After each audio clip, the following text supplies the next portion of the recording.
apabila kita membaca Al-Quran, begitu. Nah, perhatikan tuh media gambar di samping. Kalau ada huruf alif lam bertemu dengan salah, perhatikan media gambar di samping. Hukum karena dia ikhfa, maka dibaca samar dan berdengung.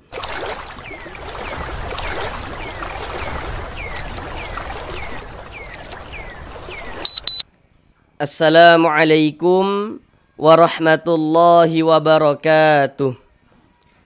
Apakah Bapak dan Ibu, saudara semuanya masih belum lancar di dalam membaca Al-Quran, kemudian masih belum memahami ilmu tajwid? Mari belajar mengaji Al-Quran bersama kami. Akan kami jelaskan tajwidnya dengan pelan-pelan.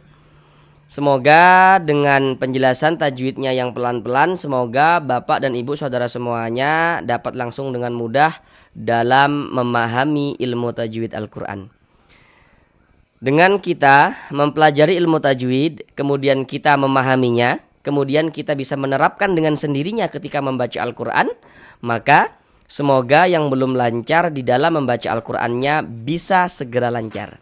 Ataupun yang sudah lancar namun belum memahami ilmu tajwid sehingganya tidak percaya diri ketika membaca Al-Quran, maka dengan kita mempelajari ilmu tajwid kemudian kita memahaminya, tentunya akan memperbaiki bacaan Al-Quran kita sehingganya bisa lebih percaya diri ketika membaca Al-Quran. Selanjutnya kami senantiasa mendoakan semoga Bapak dan Ibu saudara semuanya senantiasa diberikan kesehatan oleh Allah Subhanahu wa taala. Semoga dipermudah segala urusan-urusannya, semoga dikabulkan segala hajat-hajatnya, dan semoga senantiasa dilancarkan rezekinya oleh Allah Subhanahu wa taala, diberikan rezeki yang berlimpah ruah dan barokah. Semoga dengan rezeki yang barokah tersebut bisa menjadi seorang ahli sedekah dan bisa beribadah umrah dan haji ke tanah suci Mekah. Amin, amin, ya rabbal alamin. Baik, mari kita mulai belajar mengaji Al-Qur'annya. Kita lanjutkan kembali belajar mengaji Al-Qur'annya dengan penjelasan tajwidnya yang pelan-pelan. Masih melanjutkan pada surah Ali Imran ayat yang keempat. Sekarang kita masuk pada bagian yang kedua daripada surah Ali Imran ayat yang keempat ini. Bagian yang kedua atau bagian yang terakhir. Karena kemarin pada surah Ali Imran ayat yang keempat ini kita bagi menjadi dua bagian supaya durasi videonya tidak terlalu lama. Karena di sini kami berusaha menjelaskan tajwidnya itu dengan pelan-pelan.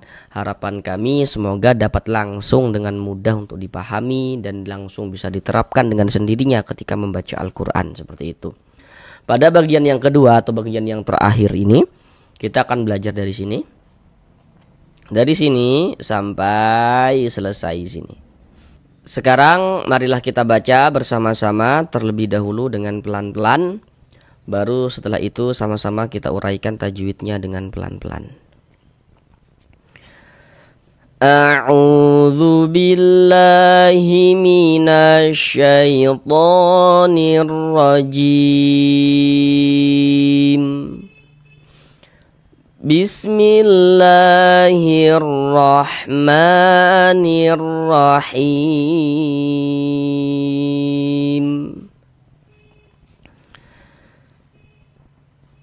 Innal ladzina kafaru bi ayatillahi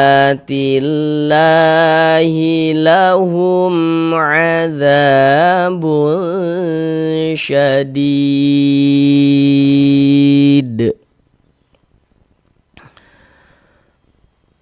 Wallahu azizun dzuntiqam. Sekarang marilah kita uraikan tajwidnya dengan pelan-pelan ya. Kita pelajari tajwidnya dengan pelan-pelan. Pertama di sini innalladzi. Di sini ada huruf nun bertasydid. Tanda tasydid itu seperti ini, seperti angka 3 terbalik ke atas atau seperti huruf W. Perhatikan media gambar di samping. Huruf nun bertasydid, huruf mim bertasydid, hukumnya gunnah musyaddadah. Perhatikan catatan kecil di bawahnya itu. Itu catatan sengaja kami buat untuk lebih memudahkan Bapak dan Ibu saudara semuanya dalam memahami ilmu tajwid supaya tidak keliru, tidak sampai salah dalam menentukan hukum tajwidnya. Karena nanti ada huruf nun, ada tanda tasydidnya. Ada huruf mim, ada tanda tasydidnya. Hukumnya bukan gunnah musyaddadah kalau misalkan kemasukan nun sukun atau tanwin begitu. Jadi supaya tidak keliru kami buatlah catatan kecil di bawahnya itu. Jadi kalau ada huruf nun bertasydid, kita perhatikan juga harokat huruf sebelumnya. Ini nun bertasydid, tanda baca sebelum nun bertasydid kita perhatikan. Kalau di sini ada harokat kasroh seperti ini, atau fathah atau dhammah, berarti nun bertasydidnya atau mim bertasydidnya itu hukumnya gunnah musyaddadah, seperti itu. Cuma nanti kalau ada orang bertanya, catatan kecil di bawah itu tidak perlu dijelaskan. Itu hanya sarana yang kami buat untuk lebih memudahkan. Jadi kalau ada orang bertanya, apa hukumnya nun bertasydid, mim bertasydid? Jawab saja hukumnya gunnah musyaddadah, seperti itu. Nah, kita gunnahkan. Jadi di bagian in-nya itu, suaranya itu kita tahan, kita panjangkan sejenak. Innalladzi, seperti itu. Di sini ada hukum alif lam syamsiyah. Perhatikan media gambar di samping. Kalau ada huruf alif lam kemudian bertemu dengan salah satu daripada 14 huruf yang di samping itu, maka hukumnya adalah alif lam syamsiyah. Huruf lam termasuk salah satu huruf syamsiyah kan daripada yang 14 itu kan. Maka ini hukumnya alif lam syamsiyah. Huruf alifnya ini. Cuman di sini huruf lam yang satunya itu dia nggak ditulis. Nah, di sini kan huruf lam bertasydid ini. Nah, ini kalau diurai maka ada dua huruf lam di sini. Maka huruf syamsiyahnya tetap huruf lam yang ini nih. Ini walaupun huruf lam yang satunya itu dia nggak ditulis ya, namun dari segi hukum tetap alif lam syamsiyah. Jadi ditulis dengan tasydid seperti ini karena ini huruf lam bertasydid, berarti ada dua huruf alif lam. Jadi di sini ada huruf alif, ada huruf lam yang satunya, baru huruf lam yang ini nih. Begitu. Huruf syamsiyahnya huruf lam. Innalladzi, zi dibaca panjang. Sekarang perhatikan rumus 1 yang warna hitam. Apabila kita membaca Al-Qur'an, kemudian bertemu dengan huruf ya sukun. Ini huruf ya, ini tanda sukun. Huruf ya sukun yang sebelumnya ada harokat kasroh. Huruf ya sukun sebelumnya harokat kasroh. Kalau sebelumnya tuh yang berposisi sebelah kanan, itu sebelumnya tuh. Ini huruf ya sukun. Sebelah kanan huruf ya sukun mana? Berarti ini. Sebelah kanan kita ini kan. Huruf sukun itu disebut juga dengan huruf mati biasanya. Tandanya tuh seperti ini. Jadi kalau ada huruf ya sukun, sebelumnya ada harokat kasroh, maka huruf yang memiliki harokat kasroh dibaca panjang. Ini baris 1 di bawah huruf namanya harokat kasroh atau tanda baca kasroh atau baris kasroh.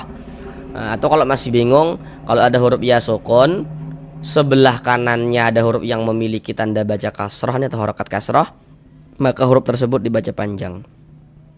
Sehingganya zi kita baca panjang. Mad tabi'i panjang 2 harokat. Innalladzina kafaru. Huruf ra yang memiliki harokat dhammah atau harokat fathah.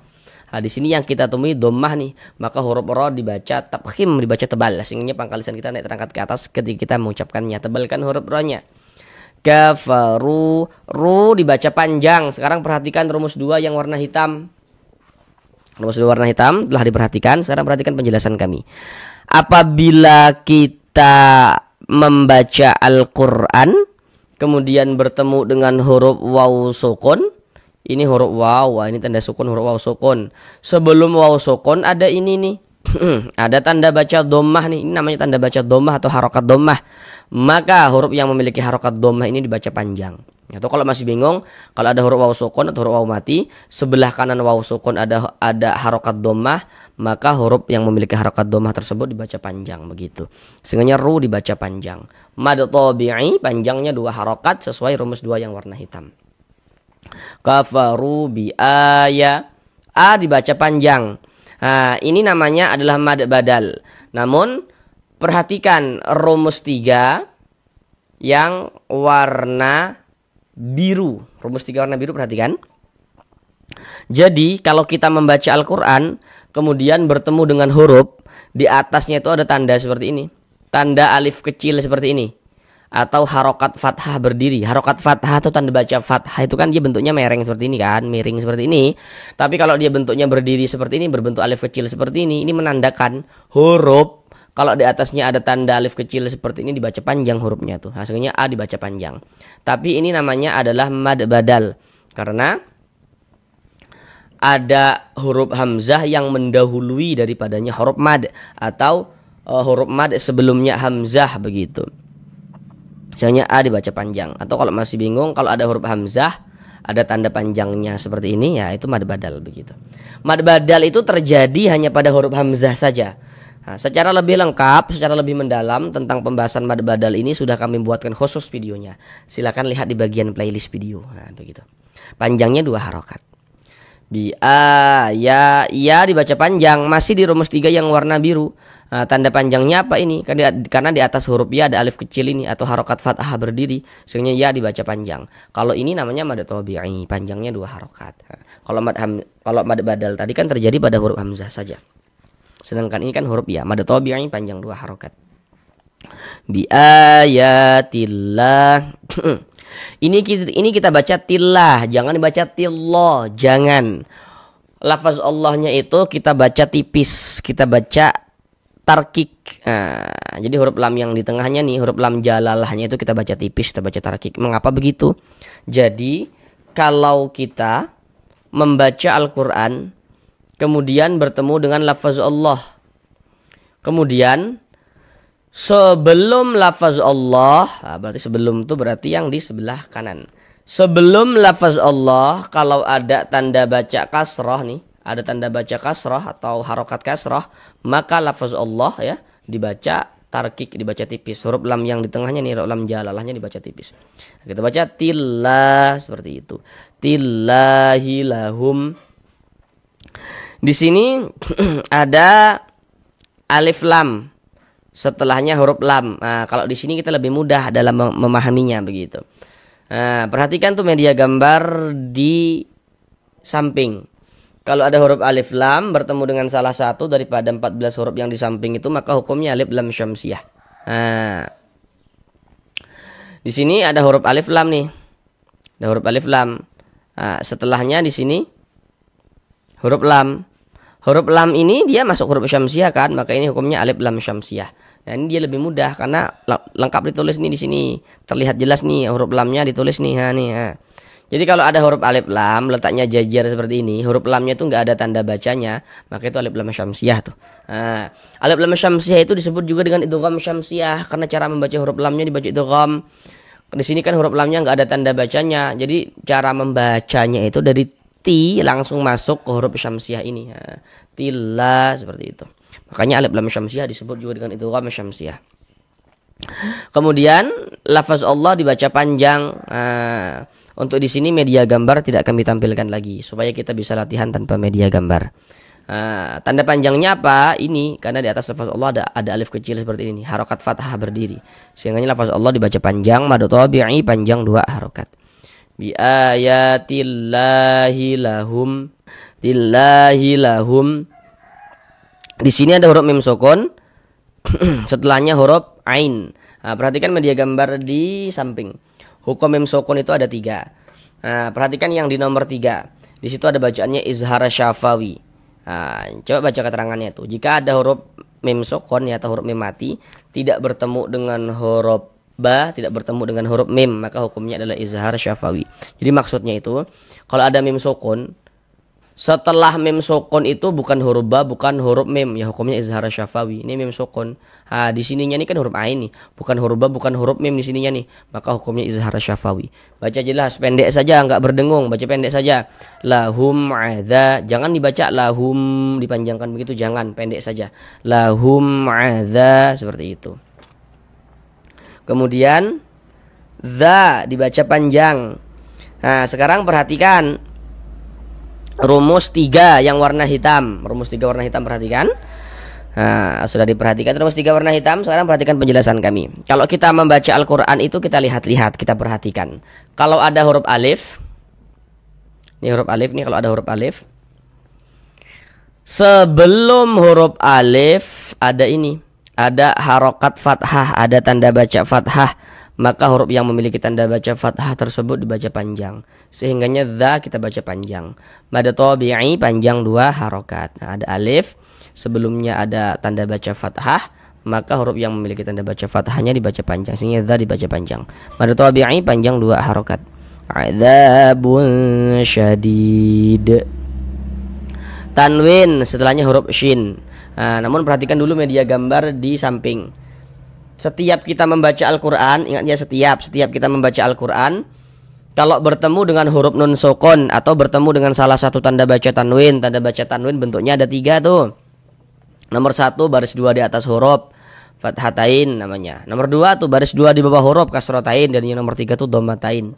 Apabila kita membaca Al-Quran, jika bertemu dengan huruf nun sukun atau bertemu dengan salah satu tanda baca tanwin, maka di situ akan terjadi hukum tajwid dengan kita memperhatikan huruf setelahnya. Jadi setelah nun sukun atau setelah tanwin itu ada huruf apa begitu. Nah, contohnya itu seperti ini. Ini tanwin, setelahnya huruf shin. Nah, kalau setelahnya itu berarti yang di sebelah kiri. Ini tanwin, sebelah kiri tanwin huruf shin, atau tanwin setelahnya huruf shin. Perhatikan tuh media gambar di samping. Huruf shin termasuk salah satu huruf ikhfa hakiki.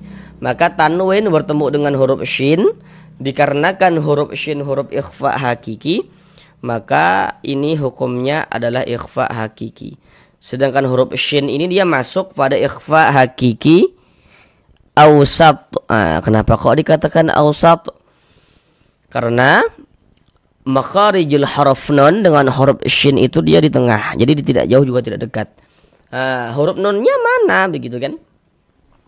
Ini kan tanwin. Coba kita ucapkan tanwin bun, adzabun. Nah, di ujungnya ada huruf nunnya kan itu. Yang tampak, yang kelihatan hanya ketika kita ucapkan saja. Tapi dia dari segi penulisannya enggak ada huruf nunnya, enggak ada huruf nunnya kan. Tapi kalau kita ucapkan dia tampak begitu. Adzabun. Nah, begitu. Karena dia ikhfa, maka dibaca samar dan berdengung.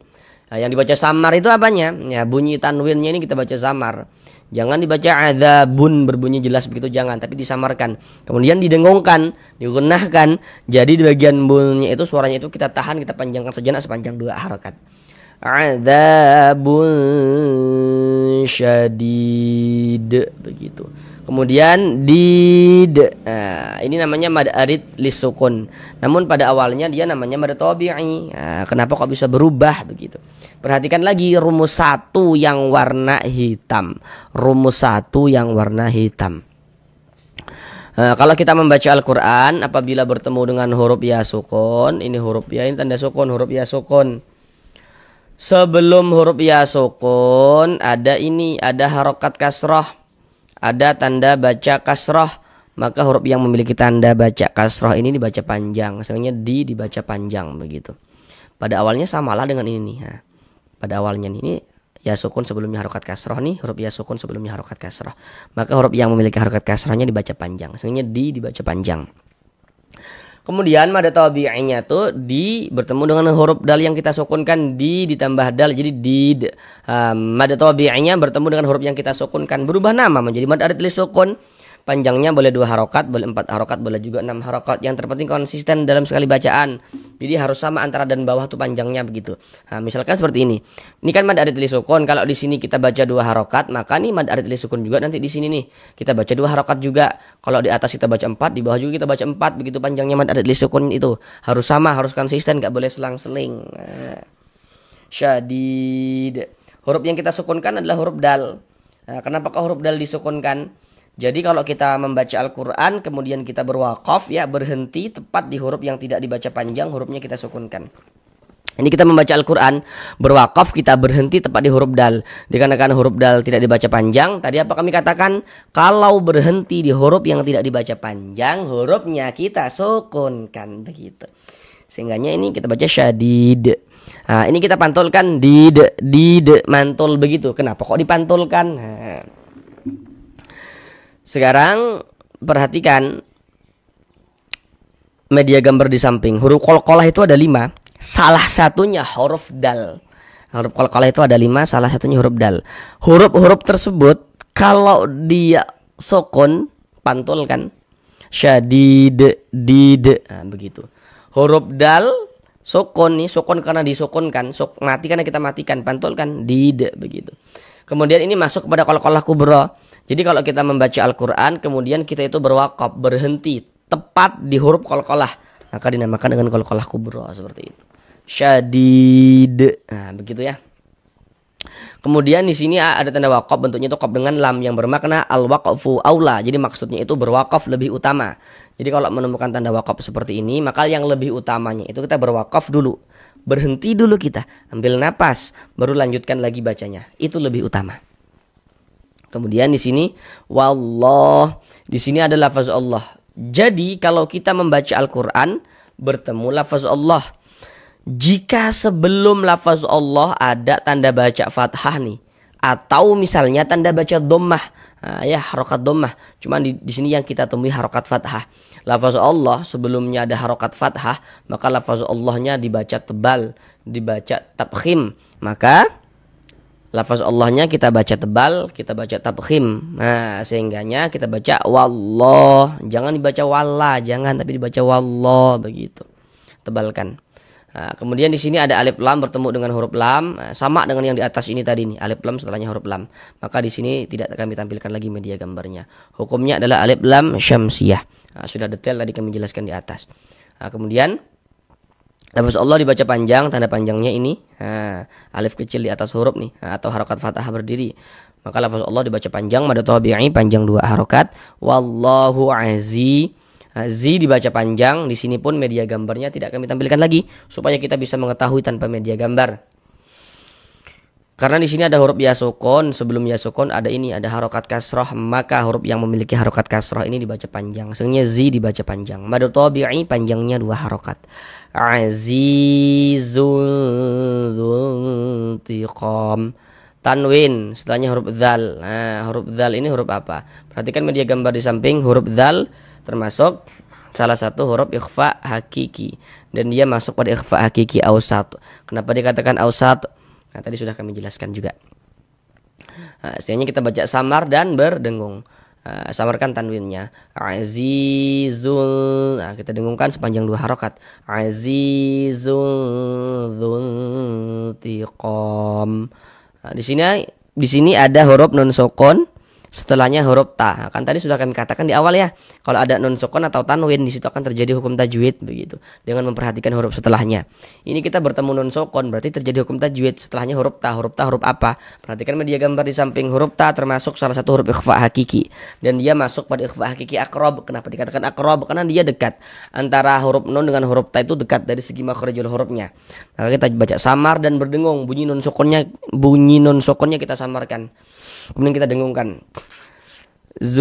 Dzuntiqam begitu. Qam dibaca panjang. Ini namanya adalah mad arid li sukun.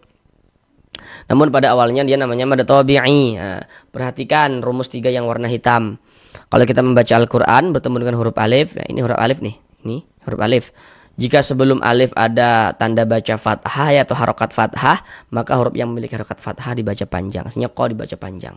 Nah, samalah dengan ini penjelasannya nih. Namun ini mad tabi'inya sama dengan yang di atas tadi penjelasannya. Mad tabi'inya bertemu dengan huruf yang disukunkan, berubah nama menjadi mad arid li sukun. Panjangnya berapa mad arid li sukun? Tadi di atas sudah kami jelaskan. Kemudian huruf yang disukunkan ini huruf mim. Kenapa kok huruf mim disukunkan? Nah, tadi juga sudah kami jelaskan.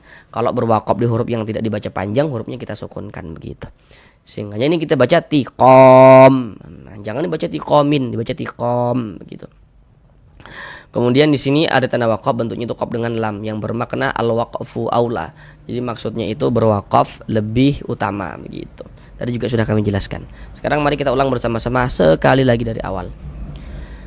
Innal ladzina kafaru bi ayatillahi lahum adzabun syadid Wallahu azizun dzuntiqam. Sampai di sini belajar mengaji Al-Qur'annya. Assalamualaikum warahmatullahi wabarakatuh.